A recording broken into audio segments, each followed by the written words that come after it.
Radio Menopause, lifestyle, health, nutrition. The aim for today's podcast is to understand strokes and how they relate to menopause so that we empower ourselves to make informed decisions about our health. Strokes can be a daunting topic because of the devastating consequences they can have. But it's so essential to discuss this topic, as the first step for women to reduce their stroke risk is awareness, like knowing the signs and symptoms of a stroke. These may include sudden numbness or weakness in the face, arm or leg, especially on one side of the body.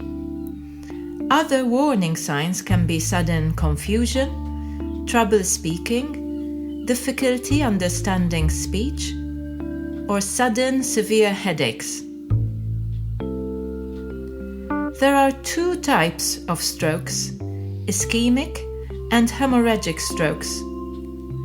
Ischemic strokes occur when a blood vessel supplying the brain is blocked, typically by a blood clot.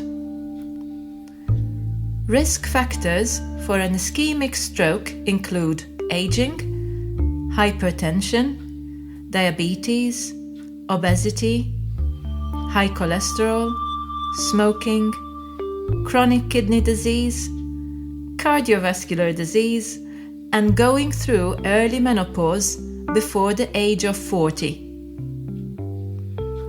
During menopause, hormonal changes can affect a woman's cardiovascular system.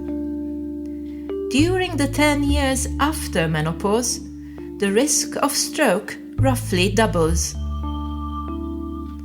Estrogen plays a protective role in maintaining blood vessel health, so when it starts being lost during menopause, the risk of developing blood clots is increased, which increases the risk of strokes.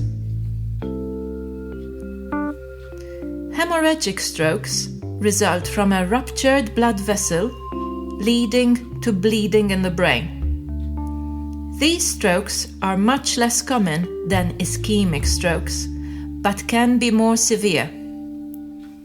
Hormonal changes during menopause may contribute to the weakening of blood vessel walls, making them more susceptible to rupture.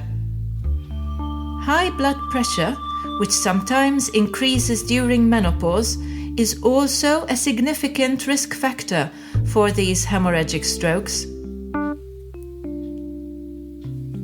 A lot has been said in the past about HRT causing blood clots.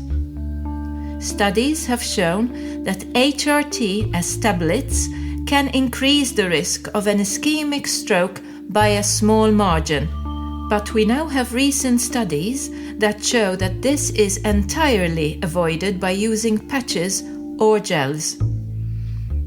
In general, if you have a history of a clot, diabetic, migraine, or liver disease, you can still safely take HRT in the form of patches or gels. If a woman on oral HRT is healthy and low risk for clots, studies have also shown that the added effect of HRT is actually tiny. We would like to reassure you that HRT is actually much safer than some people realize. If you are unsure of the right treatment for you, discuss it with your doctor or menopause health practitioner. Women in menopause need to prioritize their cardiovascular health.